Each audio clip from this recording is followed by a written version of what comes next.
Home Minister Amit Shah accuses Mamata Banerjee government of blocking the return of migrant workers. TMC calls it all lies. Railways says no proposal from Bengal to run any train for migrants.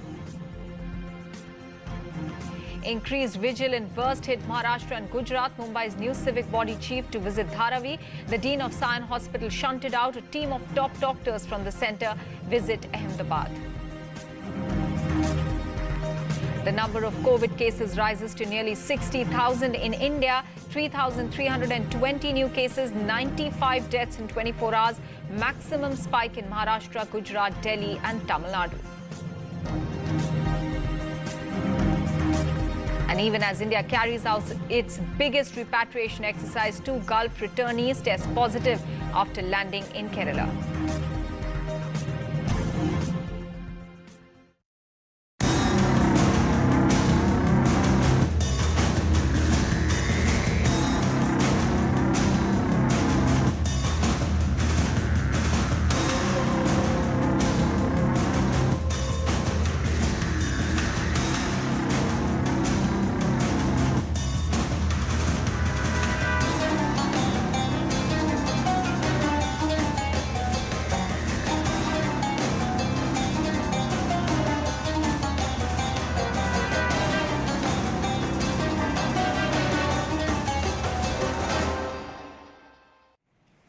It's an all-out war over migrants between the centre and the West Bengal government. The Trinamool Congress has hit back after Home Minister Amit Shah's letter to the West Bengal government accusing it of disallowing migrant trains to enter the state.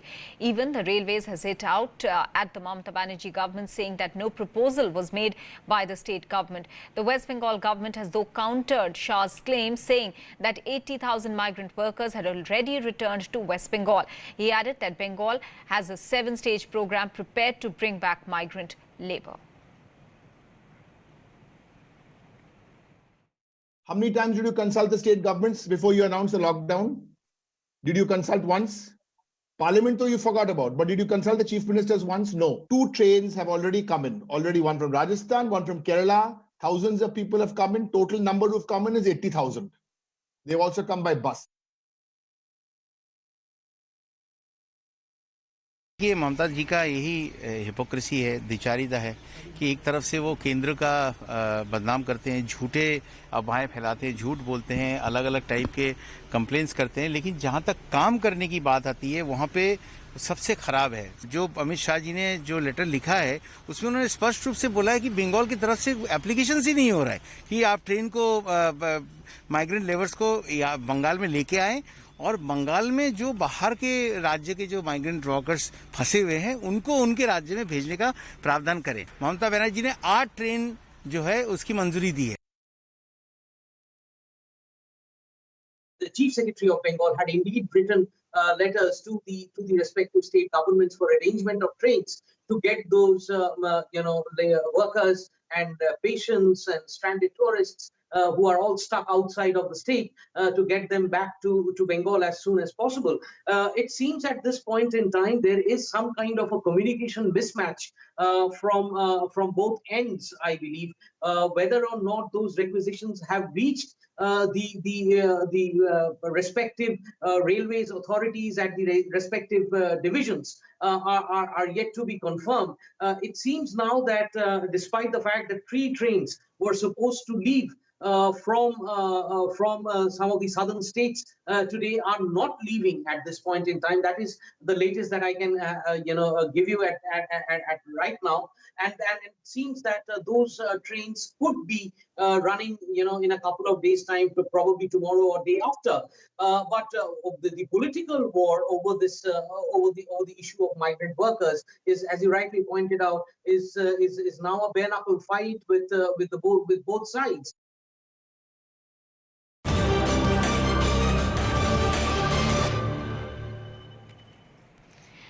Well, we've just seen migrant laborers are going back home. A large part of the Indian economy obviously also rests on their shoulders. Just for example, the construction sector. Now, as lockdown 3.0 ends in mid-May, can India start reopening?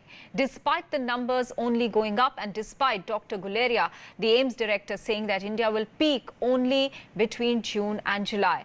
How can India get back on the path of economic recovery? Joining me this evening, Dr. Mukesh Aghi is the head of USISPF, US-India Strategic Partnership Forum. And in a short while, we'll also be joined by Bidisha Ganguly, Chief Economist, CII. Many thanks, Dr. Aghi, for speaking with CNN News 18. First question to you, sir, is with regards to the opening up. Yesterday, we saw that there was a conversation between the Japanese Foreign Minister and the Indian External Affairs Minister, Dr. Jaishankar, and the request made by Japan was to open up, to let their companies start functioning. There are about 1,500 Japanese companies in the country.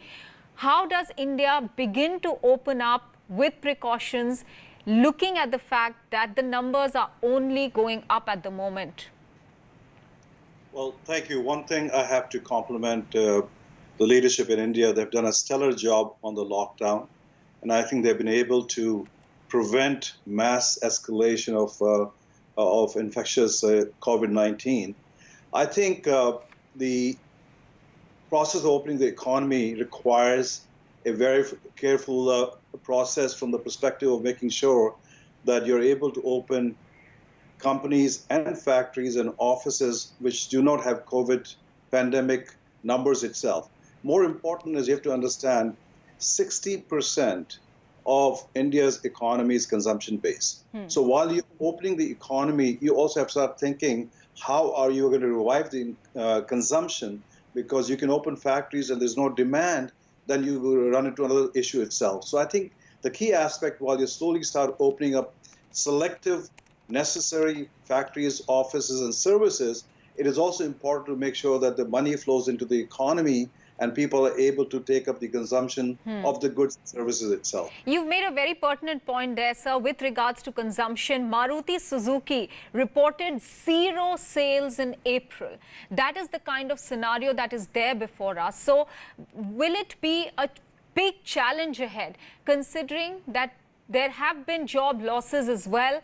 There are sectors which are not being able to pay their employees, for instance, the aviation sector. That brings down the consumption in any case. Absolutely. I think we have to set the expectations down. And that's important because I think you can write off this fiscal year as far as the economic growth goes. The question is how much contraction we're going to see in the economy itself. I think we need to look at multiple factors. One is you have to understand government does not have much cash in hand to revive the consumption. It has to be creative. It has to borrow money. It has to ensure that FDI comes into the economy. It has to ensure that it's able to revive masala bond, external borrowing also. You have to bring in cash into the economy to revive the consumption, make sure especially MSMEs have access to cheap loans so they can get the engine going. So it is multiple factors which needs to take into place before you can get the economy going. And I believe that the economy will go into full steam next fiscal year, not this year. Also, can India take advantage of the fact at the moment that there is a certain amount of mistrust with China now? There are countries which have already said that they might want to pull their businesses out of China. Can India use that advantage? The answer is yes. I think what we see is a stress point taking between China and the West and other part of Asia also. And the stress point is going to get bigger, larger, and you're going to start seeing companies saying, hey, what is my strategy? And in boardrooms in the US, they're already talking, what is your China plus strategy? We're talking ABC, anything but China itself. So there is a growing sense of moving out of China. Now, the challenge is, can India leverage that? And what we are seeing is countries like Vietnam, Cambodia, Thailand are taking the lead, getting those companies to come into their geographies. It is important that India have its game plan together to make sure they're able to reach out to these companies on an individual basis and provide And when we're not talking incentive, we're talking basic factors of ease of doing business, transparency, predictability, level playing field. Those are the issues which are of concern to these companies. And I think those issues can be addressed and make sure these companies come into India. You're saying there is a sentiment in the US that businesses need to move out of China. Have you picked up from US companies that they are perhaps looking at India favorably? The answer is yes. And we are talking to a lot of companies which are asking us questions about India. We're talking on a state level for different states itself, where task forces have been set up and directing companies to go in those states itself. So there is a much more stronger conversation about India as a potential market and also as a place to manufacture for the rest of the world itself. All right. But, you are mentioning that there is, in fact, even at this stage, competition from countries like Vietnam, Cambodia, Thailand. Now, in that sense, only, incentivizing by means of, say, any packages or, as you're mentioning, ease of business is certainly very important. But when you look at these countries, it also appears that it is cheap labor that many countries perhaps may be looking at. How profitable can then this whole exercise be? I don't think labor, cost of labor is an issue. We have benchmarked India with these geographies, and I would say that India is quite competitive. I think the government has done a good job bringing the corporate tax, especially for manufacturing, down to 15%. So it's competitive from that perspective. I think the challenges are on the land reform, labor reform, and basically infrastructure as to how you are able to move goods from point A to point B, from ports to different ports itself. And it's important, I think, if India is going to be part of the global supply chain, that ease of movement of goods from one geography to other geography is also very critical. All right, Dr. Mukesh Agi, do stay on with us. Joining us now is also Bidisha Ganguly, Chief Economist of CII. Dr. Ganguly, many thanks for speaking with us over here on CNN News 18. I will ask you the same question that I asked Mukesh Agi to start with. What is the realistic time frame you're looking at for India, for its economy to be rebooted, considering that this is a major shock that the economy has seen? Yes, completely. It is a very big shock, and we will now be reaching almost 50 days of lockdown with no economic activity except in essential goods and services. And I think sort of back of the envelope calculation would show that every month's GDP accounts for about 8% of the annual GDP, and that kind of loss for 50 days would be a significant loss. So, and the other issue is that, recovery will not happen the moment the lockdown is lifted. It will take time for factories to restart and people to get back to work, especially with the social distancing measures that will now be in place for a while. So I think it will take a good, maybe 5 to 6 months for the economy to get back in shape. And probably this entire year will be an adjustment period for everyone. Also, as you're rightly mentioning, the entire, business models might need some sort of tweaking with social distancing. It's not just in a factory or a company side that you would require social distancing. It starts from the moment the person steps out of the home. Even public transport needs to have fewer people. Public spaces need to have fewer people. How do we gear up for that post mid-May when lockdown 3.0 will probably get over? Yeah, absolutely. There will be a huge change. Companies will probably have to provide some transportation to their workers, and that will to an extent increase their costs. On the other hand, companies will be looking at more automation because there are certain functions where if you need people to be working in close contact, which will not be possible. So a whole host of changes are likely, even in offices where cubicles are side by side and people sit next to each other, much more distance. And another very critical thing is that in the modern offices today in India, they're all glass-based offices with very little ventilation. they're all air conditioning based offices, which I believe is not ideal for the virus. Being able to open windows is very critical. So maybe changes will be required in office structures as well. Vidisha Ganguly, what are the kind of suggestions that CII aims at giving to the government to reboot the economy? So one is, of course, the stimulus measures. So we have had such a long period of no economic activity that there have been a lot of job losses and loss of livelihoods. As you know, in India, the large portion of employment lies in the informal sector. And therefore, that section has no job security. And as you've been hearing about the migrant labor situation, many of them are left without jobs. And therefore, it is very critical to first start with some sort of misery alleviation measures to give cash transfers to the people at the bottom of the pyramid. Otherwise, it will be very hard to get because ultimately they also create demand for industry.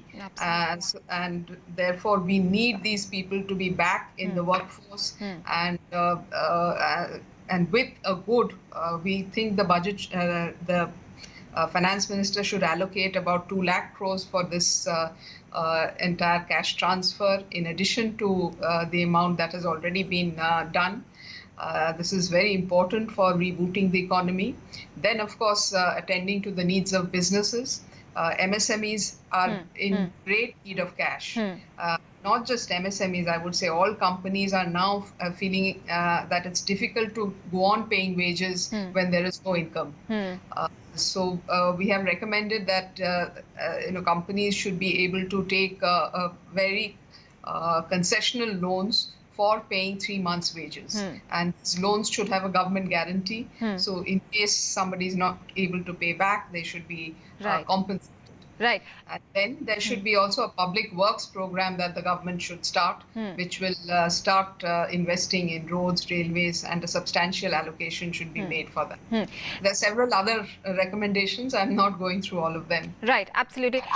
Last 2 questions to both of you. First to you, Vidisha Ganguly, because Dr. Mukesh Aghi has already commented on that. He is optimistic that after, this kind of mistrust that has now been developed with regards to China, many countries would want to pull out their businesses, and India could take advantage of that situation. Do you think we are ready for it? Well, we are ready, but then we need a lot of implementation. There is a lot of reforms, and this is a good opportunity that, in any case, when the economy is in a downswing, this is a good time to implement reforms. And I'm happy to see that the government did go ahead with, some of the state governments went ahead with labor reforms. So many of these reforms are also need to be implemented at the state level. There's agricultural reforms, there are land reforms. All of this is required at the state level. So, India essentially needs to reduce its cost of doing business. This is something Dr. Aghi also mentioned. Dr. Aghi, very quickly, we have to end this conversation here, but your last comments on, what is the time frame you're seeing when we can actually see any sort of new investment really coming in to India? Well, I think the investment continues. You look at Facebook, investment into Geo. So that process continues. Companies are looking at how they keep on investing. There's a lot of assets companies are looking at acquiring in India. So that process continues. I think the challenge is India needs to bring its FDI to over $100 billion a year as part of the revival of the economy. And that's where we are focused to make sure that U.S. companies look at India as a priority. We keep on recommending government of India as a partner what needs to be done to attract those companies. And I have to say that the government has been very responsive, very supportive on some of the changes we have recommended. But still, it's a long way to go, and we look forward to sure the U.S. companies keep on coming into India. Vidisha Ganguly and Mukesh Aghi, both of you, many thanks for speaking with us on this very crucial aspect of rebooting of the economy post-lockdown 3.0.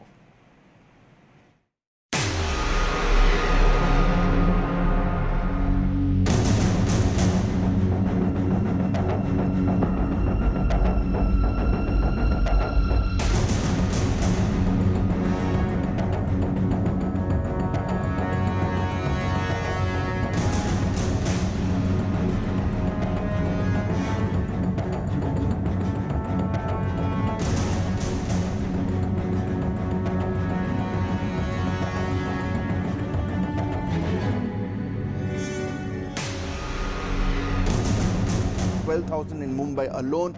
Gujarat has risen up in the past 1 week to be state number 2, with most of about 5,000 of these 7,400 confirmed cases coming from Ahmedabad alone.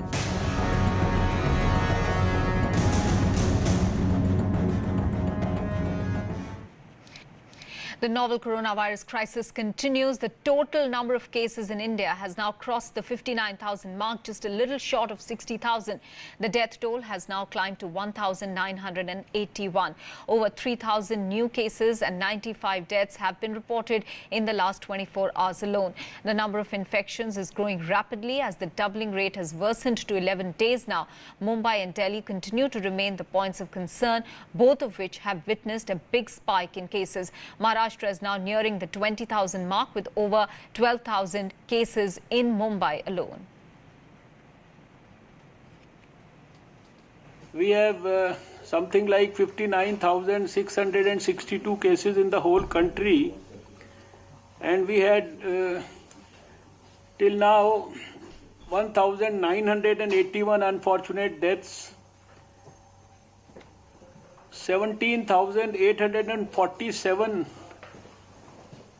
COVID-19 affected patients have recovered well and they have gone back home. Our fatality rate in the country continues to be around 3.3%, and the recovery rate has climbed up to 29.9%.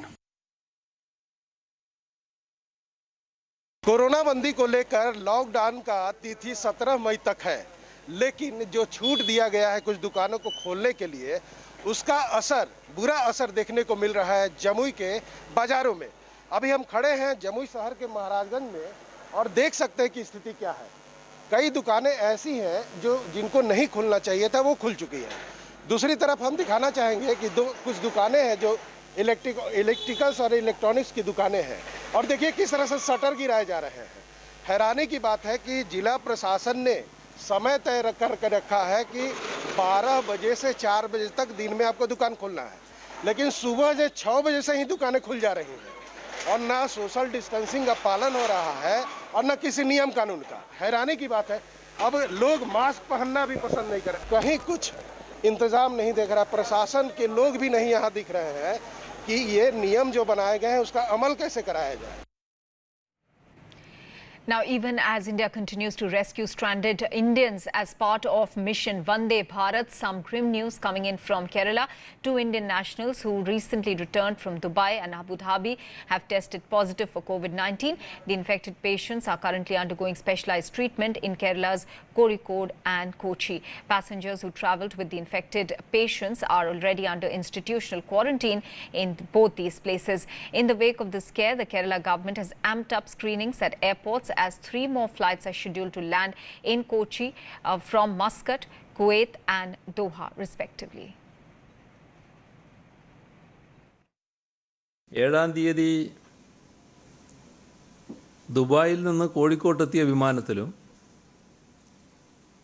അബുദാബിയിൽ നിന്ന് കൊച്ചിയിലെത്തിയ വിമാനത്തിലും ഉണ്ടായിരുന്ന ഓരോരുത്തർക്കാണ് രോഗബാധ സ്ഥിരീകരിച്ചത്.